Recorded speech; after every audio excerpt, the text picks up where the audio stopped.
what are the things that I've learned about relationships, about love? Is this really mine? And starting to determine what actually works for you and the type of love and relationships that you're looking to develop for yourself.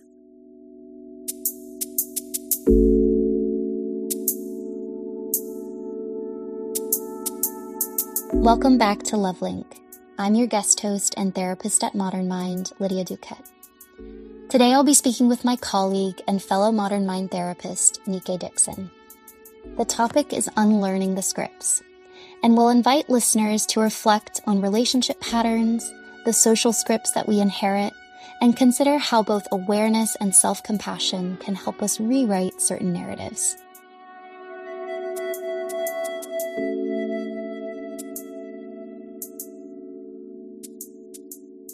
Niké, it's very nice to speak with you today. I'm excited to have this conversation. I am excited as well. Thank you for helping me to do this. Absolutely. This is going to be such a fruitful conversation. There's so much here that I'm excited to dive into. Maybe just to start, giving us a little bit of context around this topic, why it's meaningful to you, how you got here. Yeah, so I studied cultural and social psychology. And for me, I think I was drawn to that because I've always wondered just how much of ourselves is ourselves, if that makes sense. And actually, a lot of what we know and how we behave and the things that we do are learned, right? They're modeled through our family dynamics. They're modeled from things that we see in society, the different cultures that we're a part of. And so with this particular topic, I was really curious to see, or to at least just discuss, how much of what we know about love, how we approach love, how we approach relationships is actually things that we've chosen and that actually serve the kinds of love and relationships that we're seeking versus things that we've learned and that's just all we know. And so we go with it. Yeah, that makes a lot of sense. Really kind of breaking things down into their parts, right? So we can understand what's making us who we are. What are the different components? What questions do we have? What are the things that we stay connected to, and what are the things that we maybe want to push up against or make adjustments to? It's this kind of process of self-discovery, which, maybe sounds super simple, but in practice, it's not simple at all. Not at all. Yeah. It does take a lot of work and a lot of self-compassion. Yeah.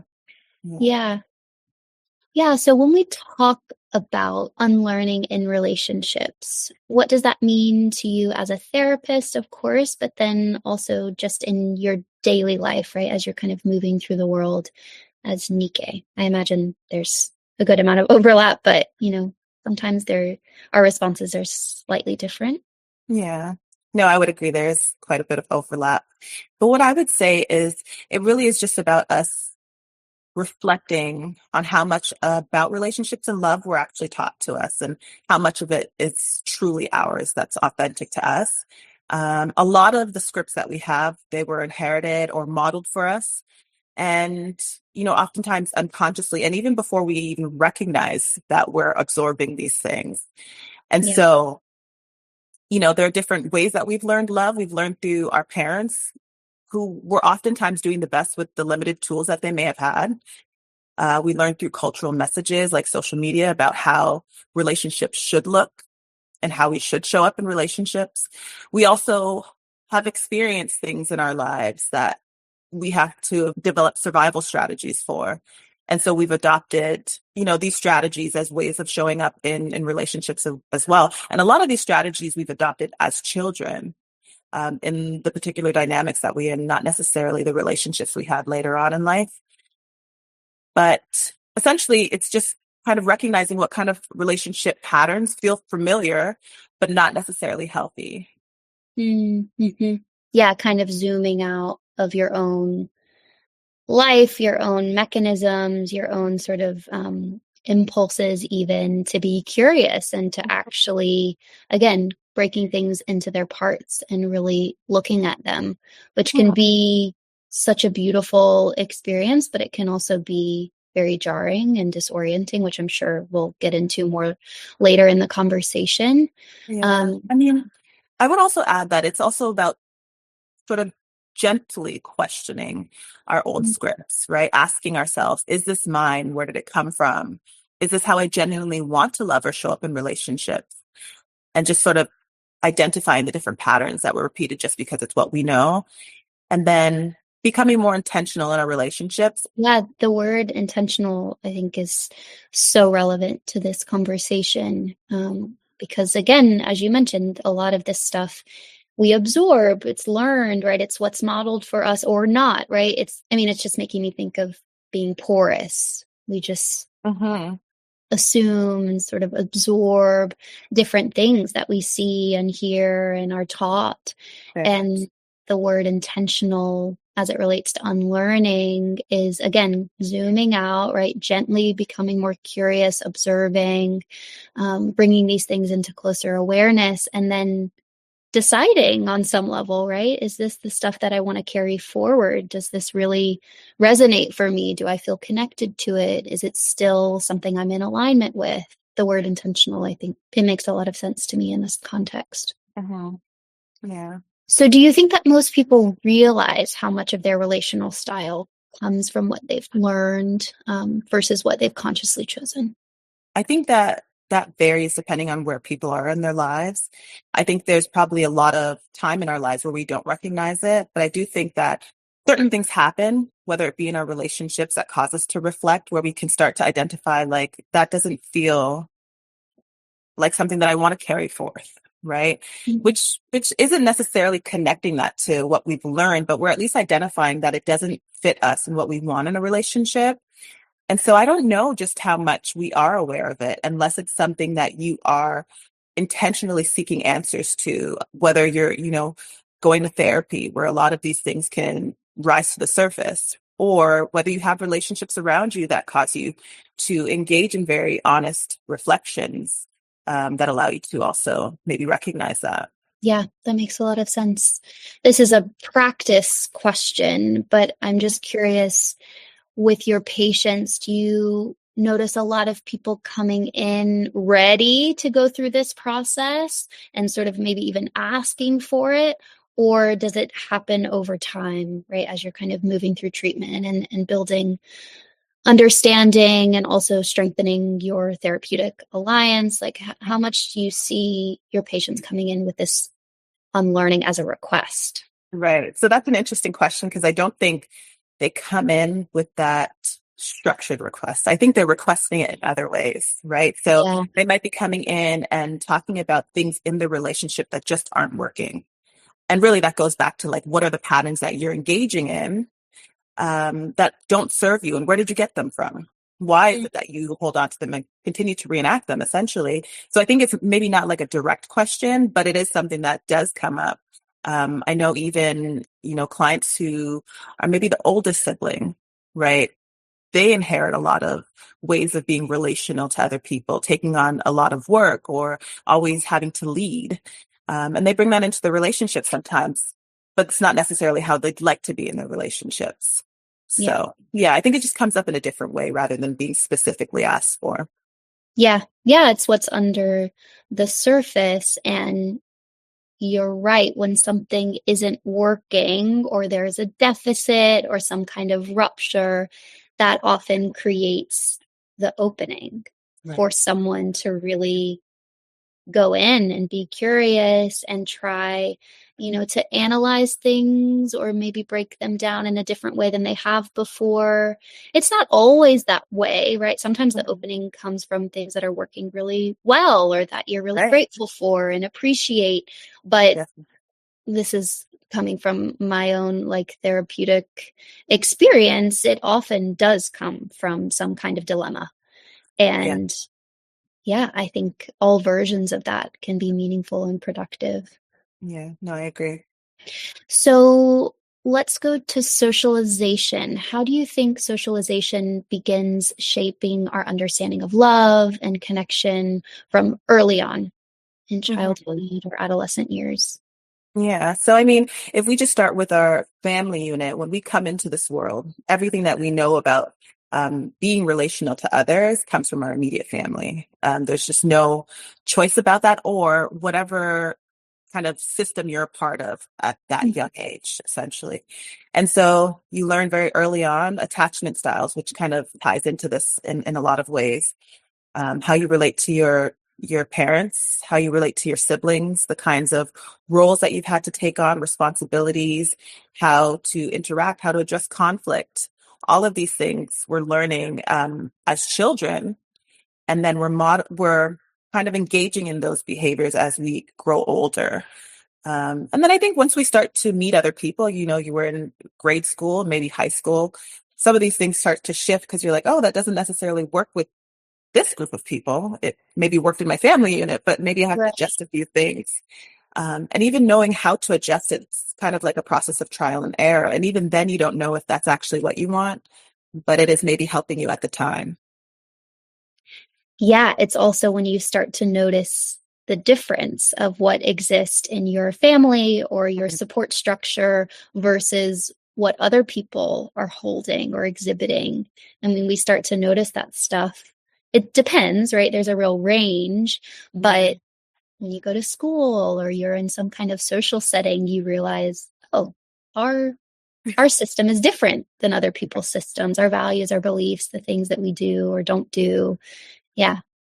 Yeah. It sort of comes into your awareness in that way, even if you're not thinking of it that way. Yeah. And I'm even thinking of like something in particular, like selfishness. I think there can be instances where we're not necessarily taught it, but just based on the way that people interact with us and how we kind of grow up, it could be kind of ingrained in us. And then you start showing up in relationships with the selfish act. And, oftentimes it's not gonna work in a relationship to be selfish because it is very reciprocal. And so I don't know, I was just thinking about that. And of course there are other examples, but that was just kind of what Yeah. popped up for me. Yeah. And it's so personal. I mean, even that word selfish, it means something different to everyone, both conceptually, but also in practice. What is selfish to one person might not be selfish at all for Yeah. another. So, difference, right?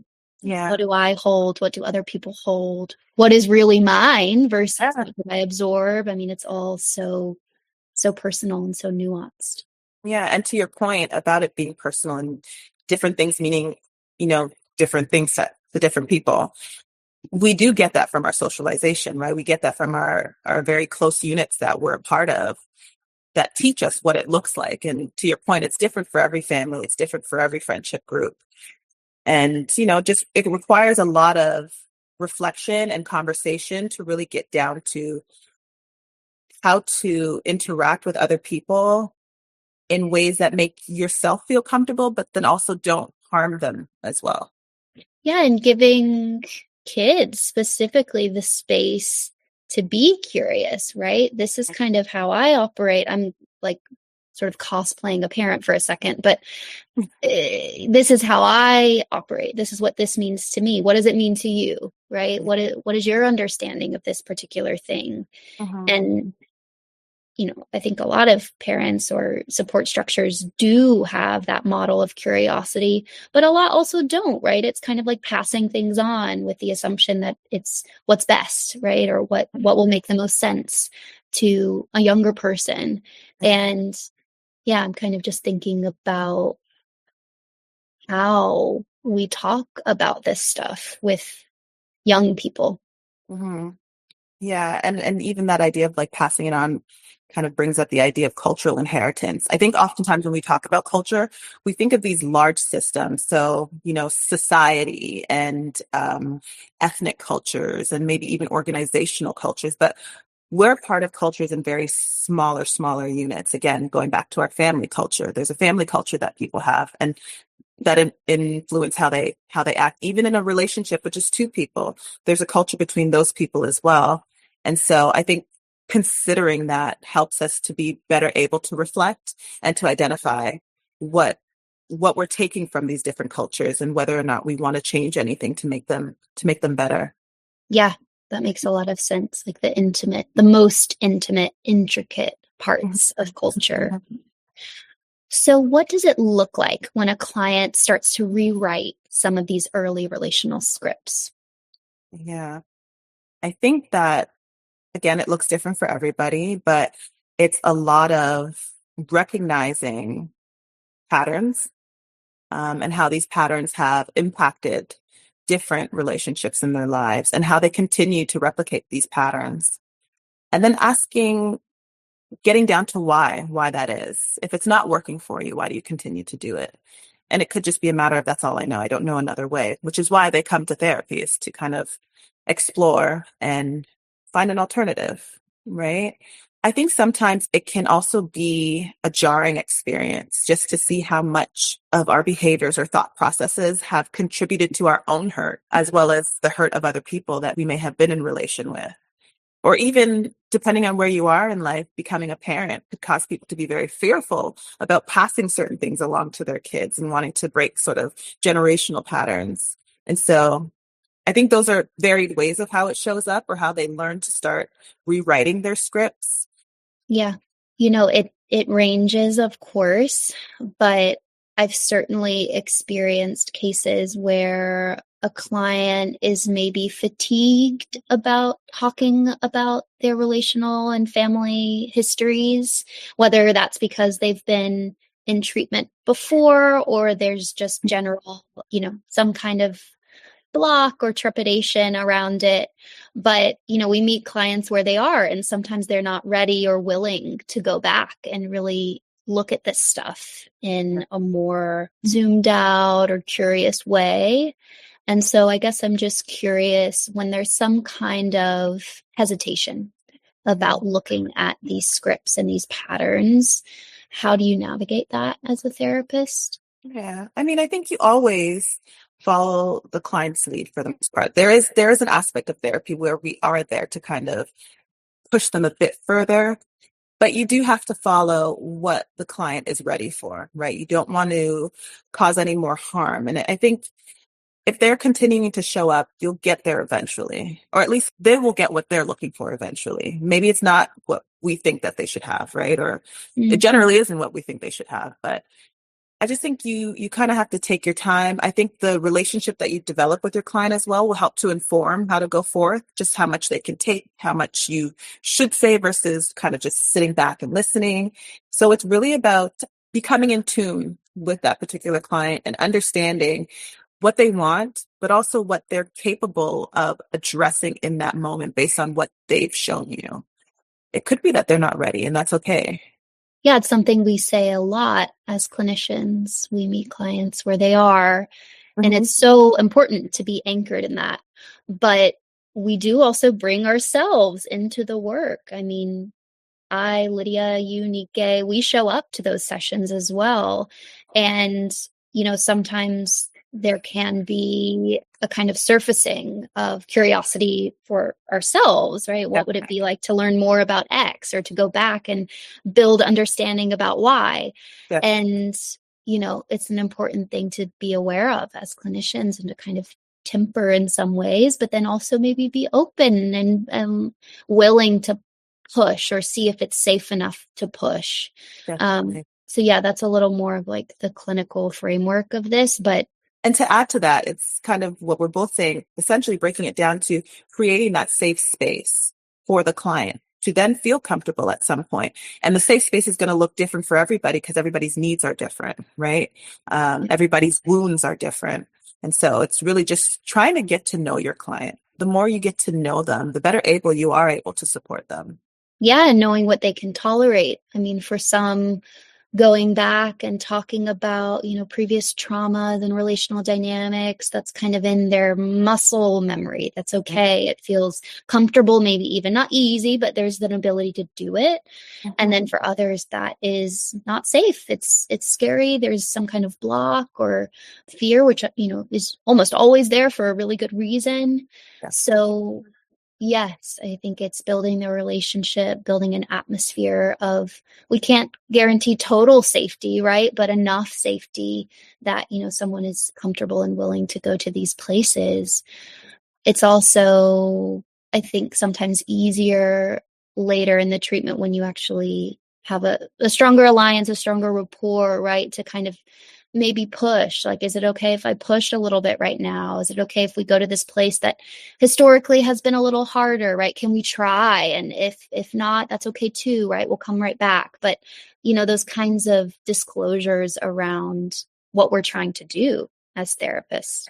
Definitely. And I think in our profession, I think there's a lot of metacognition that we are engaging in, right? Because not everything your client is going to say, but being in tune with just like slight bodily changes, or like starting to tap your feet, or maybe holding your breath. Like, what do all these things mean? And then trying to kind of unpack that for them as well. Because that might be part of the survival strategies that they've developed over time that they're not even aware of anymore because they've been doing it for so long. So being able to kind of pinpoint these small little nonverbal changes also brings us to being able to better help them in terms of unpacking these things. And again, due to people's, childhood experiences and what they've maybe witnessed in their household, they're maybe not used to speaking up, right? They've maybe learned that speaking up and asking for what you want in a relationship just doesn't pan out well. You shouldn't do it. And so that might be something they replicate in the relationship that they then have with the therapist. So paying attention to the nonverbals can be really, really helpful for them. Yeah, I noticed when we talk about X, or when I ask a question about why this happens, like what's going on for you, right? What are you noticing in yourself? I think that's a really can be a fruitful opening. Definitely. Or it's at least data, because if you were to ask a question like that and then the patient responds with, oh, no, it's nothing's happening, right? That gives us information. Okay, maybe they're not ready to go there, or not. It opens the floodgates, right? But yeah, I think that's a really beautiful reminder. Pay attention to not just what's being said, but how it's being said, what the body is doing, the gestures, taking a breath or not, right? Holding the breath. There's so many indicators that we're meant to be tracking. Right. Definitely. So let's zoom in on culture, which plays such a deep role in how we define relationships. How have you seen something like collectivism versus individualism influence what clients expect from love or partnership? Right. So, I mean, we always want to be careful when we're generalizing, right? Because there are always differences within. But I think it is quite well discussed in psychology, the differences between collectivistic and individualistic societies. And so people that come from those societies tend to value different things within their relationships. So when we're looking at individualistic societies, these tend to be, groups of people that more value independence in their relationship and being able to get what it is that they want from the relationship. And I think when we're looking at collectivistic cultures, these are cultures that tend to value the group much more, right? And so they might be engaging in relationships that don't necessarily feed them what they want personally, but is beneficial for the group, right? So it might be sort of a duty to engage in this way, or obligatory in some way, right? Whereas the individualistic cultures are very much more about like, how will this make me happy? How will I be able to, develop a good rapport or relationship, or the type of love that I want, versus how is this going to impact my entire family? So even with that, what you're willing to accept and how you're willing to show up will often differ as well, because the goals are different, right? And part of that is what we've learned from our cultures. What have our parents displayed for us or modeled for us? When my parents are in an argument, do they even have conflict in front of me? Have I even seen what conflict looks like, right? So I think the different cultures can manage these things very, very differently. Yeah. And again, that process of reflection, either, as an individual or as a partnership, okay, are the values that I currently hold my own? Are they kind of built out and influenced by other people? I think the answer is usually some cocktail of, a bunch of different versions, but it's making me think about couples work. And some of what can happen in treatment is couples actually reconstructing or co-constructing for the first time ever what their value system is, both as individuals and or a partnership. And that can be such a beautiful process. But again, it can be so tedious Definitely. because there's often an assumption that my value set is my value set. And, I'm not necessarily looking to expand or make adjustments. But when another person comes into your most intimate world, sometimes things, push up against each other, and you have to really be willing to expand, or at least to be curious. Yeah. And so, yeah, just making me think about couples work specifically, Yeah. because it kind of touches on all of these different things. Definitely. And that beautiful process of developing something that is, new and unique to that couple is essentially them creating a new culture, right? They're devising a new culture that they're going to maybe follow and enact. Because like you said, the values, I mean, that's a huge part of culture, right? Our beliefs, how we approach things, all these things are very much culture. So yeah. They're developing their own culture. Yeah, it's a beautiful way of putting it. Do you think culture affects how people interpret emotional needs, like dependence, vulnerability, boundaries, things like that? Yeah. So, I mean, even coming off of that conversation about collectivistic, individualistic societies, I think there are definitely differences in terms of dependence, right? So that's going to show up differently for those different types of cultures. But also when it comes to emotional expression, oftentimes our culture does teach us what is allowed in terms of emotional expression. Like, what were you allowed to do in your family when you did show emotion? Were you shut down? Did you learn that actually I have to keep this to myself because nothing good comes from expressing it? And same with vulnerability, right? Learning vulnerability comes directly from the people that have modeled it for us. And so I think, yeah, these things are definitely heavily, heavily influenced in that way. Yeah, and often, well, maybe not often, but sometimes therapy can be the first time that someone's had the opportunity to go to these places in a protected space. And so I don't know where it falls in all of this, but therapy is its own culture, right? It's an atmosphere that we co-create with our patients. And I guess really I'm reminding myself in this moment that you never know if what a client is sharing is the first time they've shared it or not, right? Sometimes I will ask, right? Is this the first time you've shared? What's your experience, right, of disclosure in this moment? But it's kind of a different version of what we were just talking about with couples work, right? Like, how much culture are you creating in your dynamic with clients? Yeah. And the idea that you could be the first person that somebody's sharing something with is an enormous privilege. And we don't take that lightly at all. And so being able to provide them with a culture in our therapeutic environment of safety, of respect, of valuing their autonomy becomes really important, especially when they've entrusted you with something they've never told somebody else.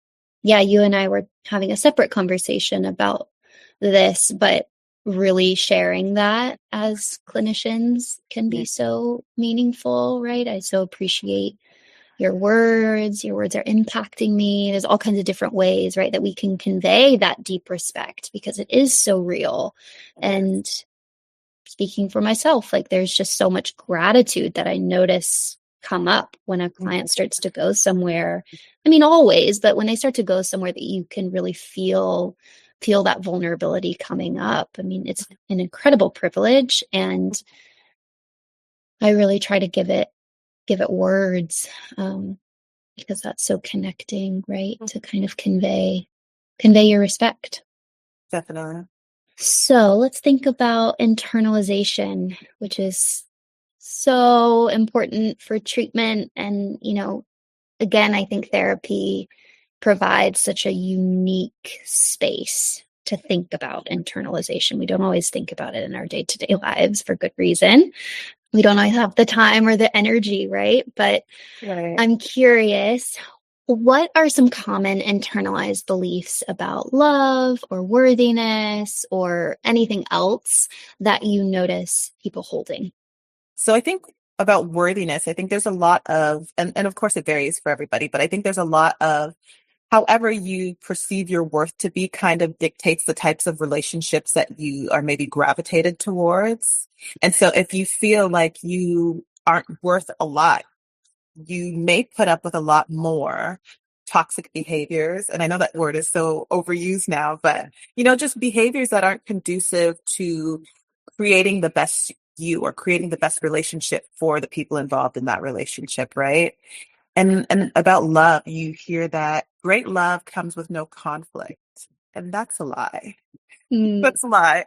Love comes with conflict. Any kind of human relationship comes with conflict. And I guess it's to say that conflict is a bad thing when it's not, right? It's actually an opportunity where people can have a conversation and develop a deeper bond. Other things about love is that, once you're in a relationship, if they loved me, they would know what I want. They would know what I need. No, people aren't mind readers. We do have to vocalize what it is that we need, what it is that we want, even if we've been together for so many years, right? So, and I think just as a rule of thumb, just not assuming anyway is probably the best way to approach things. Yeah. Yeah. I mean, those are really big ones. And that sentiment of they should know, they should be able to read my mind or, kind of jump right in without asking any questions. Sometimes that's its own defense of the person that's saying that, right? They have maybe a hard time expressing themselves or being direct about something that they want or are longing for or an issue that they're having. It's a way of casting blame, maybe feels too strong, but it's like redirecting that energy. Yeah. And you're right. I mean, that can be really pervasive in a relational dynamic. Yeah, I think another thing also that comes to mind is when in a relationship, I think there are beliefs that in order for me to get the best relationship, I have to go through the worst things. I have to prove my worth. I kind of have to hold on through the things that just hurt me immensely. I think those can be myths as well, and that probably keep us in situations that are not the healthiest for us and keeping us there longer than maybe necessary.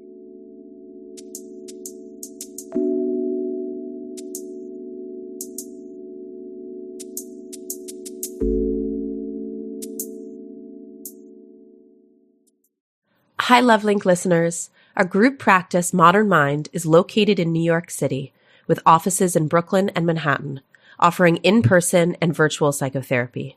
We provide individual, couples, and group therapy, as well as ketamine-assisted psychotherapy in conjunction with a psychiatry prescriber. Therapy is a powerful experience that can transform your life and help you live it to its full potential. We're here to help take you where you want to go. To find out more about our practice, visit www.modernmind.co or email info@modernmind.co to be connected with one of our therapists. So in your own work or life, is there something that you've personally had to unlearn about relationships? I know that's a big question, but yeah, how much time do we have? yeah, I'm like, boy. I hope my family forgives me because I'm going to put them on blast here. Yeah, I think there are several things that I've had to unlearn, but I think the thing that stands out mostly to me is how we go about managing conflict.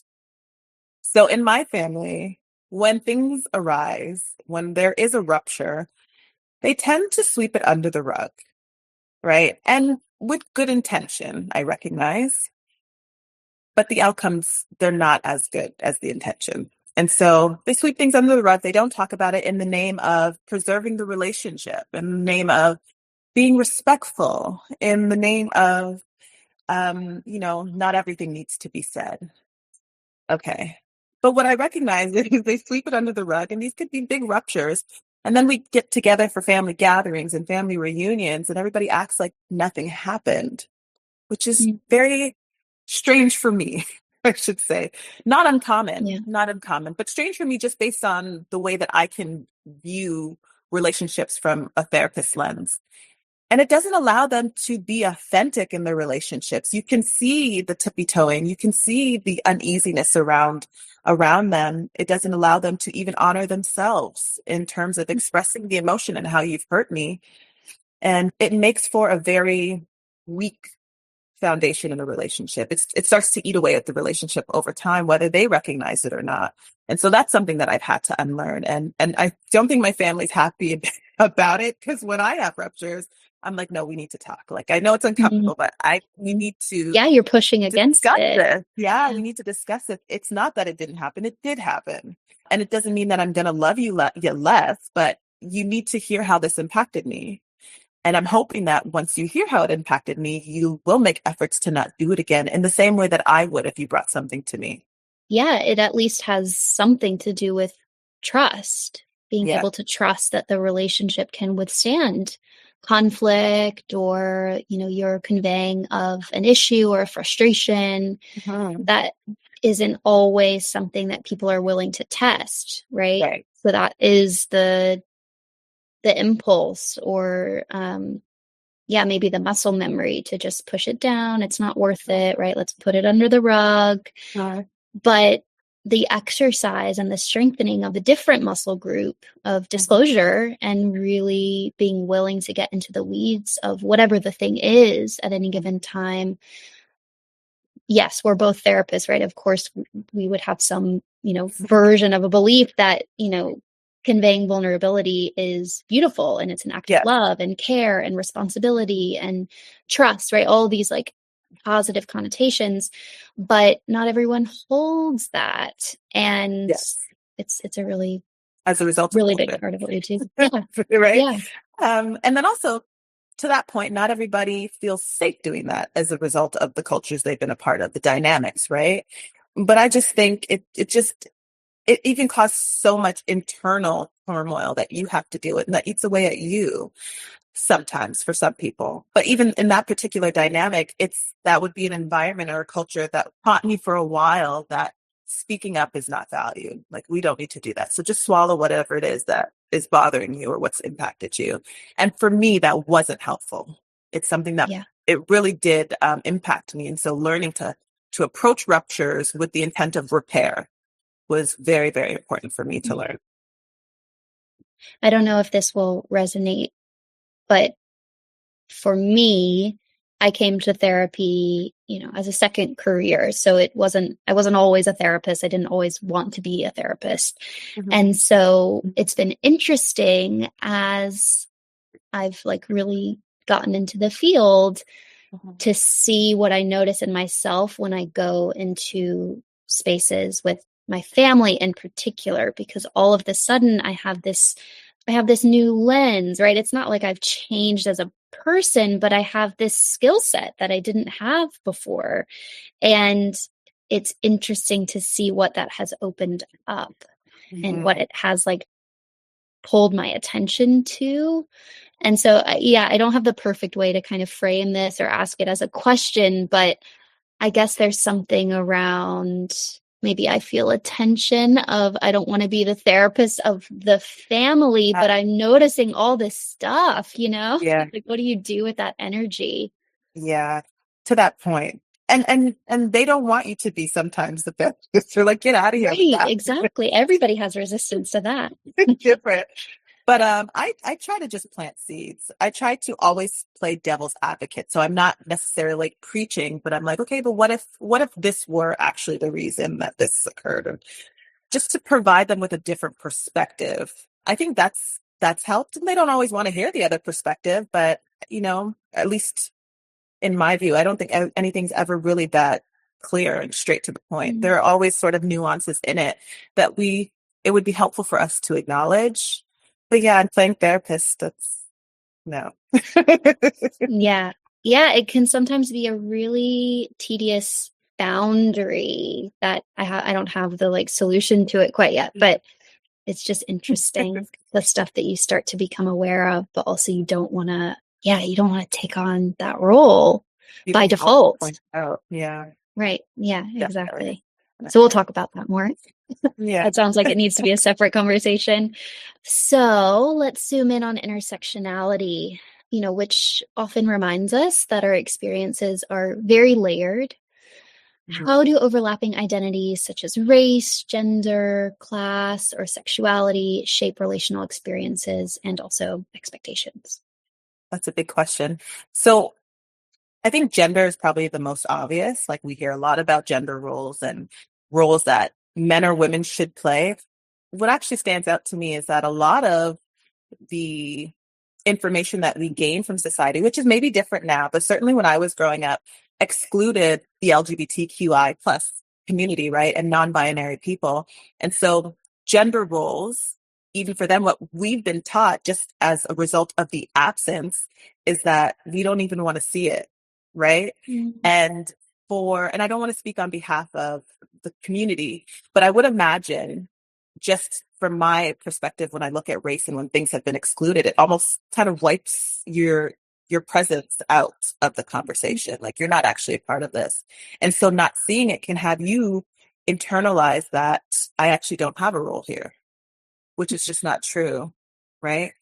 So even taking it from a race perspective as a Black girl growing up, maybe not seeing romantic pictures or in magazines or in movies or in our shows, I was like, okay, well, where do I fit in? Like, what should it look like for me? And that would kind of cause me to just take on a different idea, which didn't always fit me and my experiences and my cultural background. So I think the intersectionality becomes a big thing, right? Like, everybody requires representation. And I know some people don't think that it's important, but that's just probably because they don't have the lens of the other person that's requesting that representation, right? And that's fine. We can't all see things from everybody's perspective. But I think it plays a big role on our expectations in love and relationship, even when we think about stereotypes of different races and, how people expect you to show up in a relationship as a result of who you are, the race that you belong to. And it limits you. And it also limits the other person in terms of the types of relationships that they may be missing out on. Yeah. Right?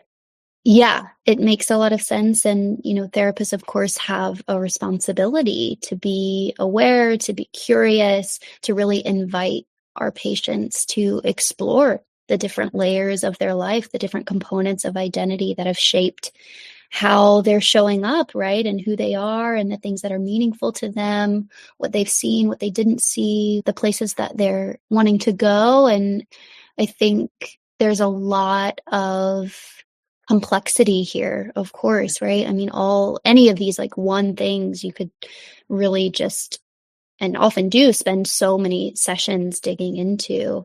And I think, as like staying with the therapy framework, I think it's a really useful way to go into something, right?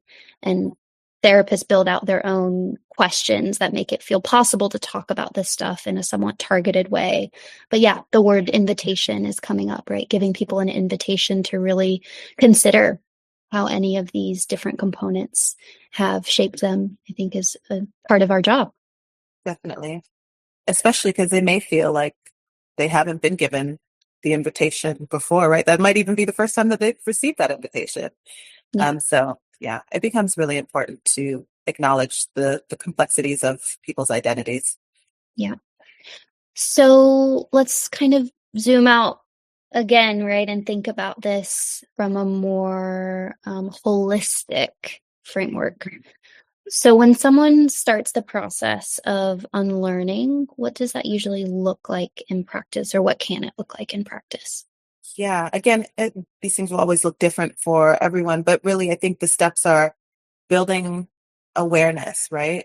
Engaging in those reflective activities to kind of identify what is not working for me. And then coming to terms with what's not working for you, right? Having compassion for yourself for maybe continuously engaging in those thoughts or in those actions, because sometimes it can feel maybe like self-betrayal once you really start to zoom out and look at these things and the ways that the negative ways, at least, so that they've maybe impacted you. And then you also might even recognize ways that you've hurt other people as a result of the things that you've engaged in. So, exercising a lot of self-compassion in that discovery process. And then trying to get to know who you are, right? So that you can decide, like, what does work for me? Because I might not know right now. You're starting to recognize that the things that you're engaging in don't actually serve you, but it has been a part of your identity in a lot of ways. And so it's almost like a self-discovery as well. Like, who am I actually underneath all of my family dynamics, all of my previous relationships, all of the way that I've shown up in society? Who am I? So there's a lot of self-discovery that goes into that as well. And then getting the support to devise ways or steps of sort of systematically implementing these new ways of being that actually do serve you into your life through different experiments with your therapist and trial and error. It's not always just the outcome. It doesn't always work on the first try. So you might have to come back and even talk about that, but it is a process. And of course, with any process, it's not always just step 1, 2, 3, 4. It could be step 1, 2, 4, 2, 3, 6. You could jump around, but I think those are the components. Yeah. It's the labor of therapy. Sometimes people come in looking for quote unquote positive experience. And, I think we're all hopeful that therapy can be that on some level, but it can also be really, really hard and feel incredibly effortful. And I think in a lot of ways it should feel effortful. You should be working, right? And it's the therapist's job to make that work feel supported and you have what you need, right, to kind of go to whatever the places are that you're trying to go. But it can be a very uncomfortable process, the unlearning. And I think that's okay. But good work or meaningful work doesn't always feel comfortable or easy. Definitely. So Niké, this conversation has been so wonderful. I so appreciate you being willing to have it and being curious with me about so many different layers that are involved in this topic. I'm curious, just as a kind of closing question, how might we begin creating relationships that reflect who we are rather than who we were told to be?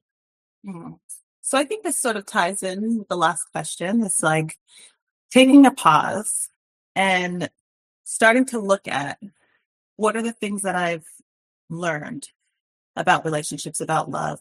Is this really mine? Or does this come from experiences that I've had or dynamics that I've been in, cultures I've been a part of?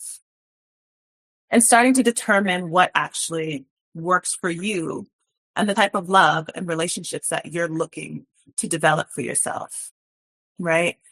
Again, that's going to take some self-reflection.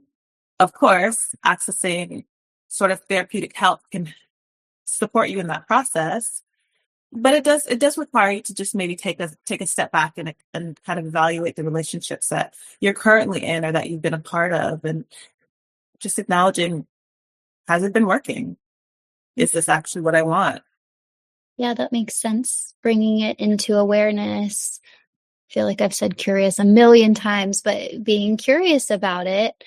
And I think it takes time, or it definitely takes time to go here in a therapeutic context, but a question that I find really useful is very simple, but just, how do you feel towards yourself once you kind of built out that understanding and you're looking at the different parts, like what layers of feeling come up about it all, which is a slightly different lens than what we've been talking about. But I do think there's an emotional processing of self, and how you actually relate. Definitely. I do think that's a huge part, connecting to the feelings about the patterns that we have, the things that we've learned. Because oftentimes we might suppress the feelings around that. And that kind of keeps us stuck in repeating those things that just aren't healthy for us, or not what's in alignment with who we believe ourselves to be, or the directions we're going. So yeah, it gets thrown around a lot, right? But this idea of loving yourself and valuing yourself, respecting yourself. That stuff is all so rich. And however generic it may sound, it's so important, and it's often not fully fleshed out. And this whole process of unlearning and, really digging into the layers and the complexity of identity. I mean, that's a huge part of what we're talking about. It can be really beautiful, messy, but beautiful, in allowing people to connect to themselves on a deeper level. And you've given us so many wonderful things to think about as clinicians, as, listeners at large, right, that are tuning in. And I just really appreciate it. I have a lot of follow-up questions, right? I could dig into any of these things ad nauseum. So I just appreciate the conversation so much. Likewise, I had a good time, and I'm happy it was with you, because I always feel like we have a good conversational dynamic. Good. Likewise, it's absolutely mutual. So thank you so much, Niké. And as I mentioned at the beginning, Niké is my colleague. She's a fellow modern mind